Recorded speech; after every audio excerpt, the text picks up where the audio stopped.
Hvis du oplever symptomer, som kan være tegn på lungekræft, så er det en god idé at komme afsted så tidligt som muligt til egen læge, fordi jo tidligere man opdager en kræftsygdom, desto mere kan man gøre ved det. Når du kommer op til din praktiserende læge, så vil I tale sammen om, hvordan du har det, hvad det er for symptomer, og din læge vil også undersøge dig. Hvis din egen læge finder mistanke til lungekræft, så vil din læge henvise dig i lungekræftpakke til sygehuset. Og den afdeling, som du henvises til, har ansvaret for dig i hele kræftpakkeforløbet. Lungekræftpakke betyder ikke, at man ved, der er tale om lungekræft. Lungekræftpakke betyder, at din læge kan henvise dig, og vi tager imod dig på lungemedicinsk afdeling hurtigt og får undersøgt, om der skulle være tale om lungekræft. Faktisk er det sådan, at de fleste, der henvises i lungekræftpakke, ikke har lungekræft.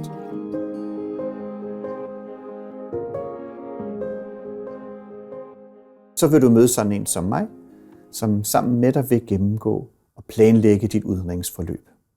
Det kan være en rigtig god idé at have en pårørende eller en anden nærtstående med til den samtale.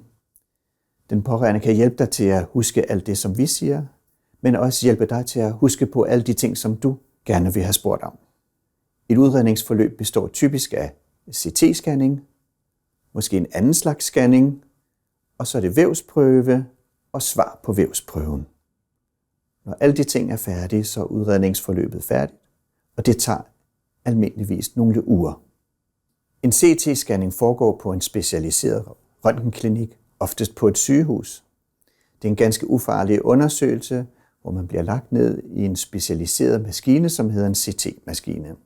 Man får lagt et drop i armen, og igennem det drop, der får man sprøjtet noget kontrastvæske ind. Det hjælper os til at få de allerbedste billeder, så vi kan afgøre, hvad der er hvad på scanningen. Og scanningen viser med meget stor detaljerigdom, hvordan man ser ud indvendigt, og dermed også, om der på scanningen er mistanke til, at der kunne være lungekræft. Efter scanningen, så går du hjem igen, og så har du lavet en aftale med din læge om, hvordan du får svar på scanningen.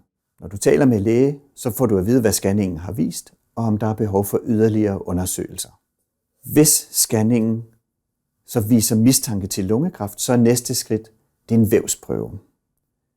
Vævsprøven skal afklare, om det overhovedet handler om lungekræft.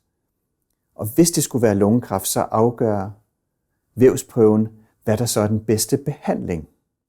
En vævsprøve kan foregå på mange forskellige måder, men overordnet er der 2 forskellige principper.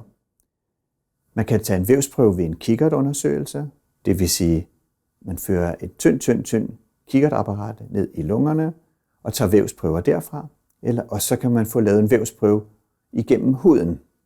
Ved kikkertundersøgelsen, som typisk hedder en bronkoskopi, og som betyder en kikkert, der kan kigge i luftrørene, der får man lavet undersøgelsen, mens man er i en rus. Det vil sige, at man er sløvet af medicin, men ikke i fuld bedøvelse. Man kan også lave kikkertundersøgelse, hvor der er et lille ultralydsapparat på. Det gør, at vi kan være endnu mere præcis i at tage vævsprøverne. Prøver, som kan tages gennem huden, foregår i lokalbedøvelse og foregår ved, at lægen stikker en tynd nål ind. Når du har fået taget vævsprøven, så går du hjem igen. Man får ikke svar på vævsprøven samme dag. Det tager cirka en uge.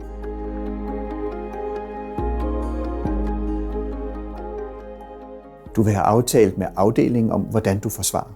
Det kan være, at man skal møde frem hos lægen til svar på sygehuset. Det kan også være, at du har aftalt med afdelingen, at de blot ringer til dig, så snart der er svar på prøverne.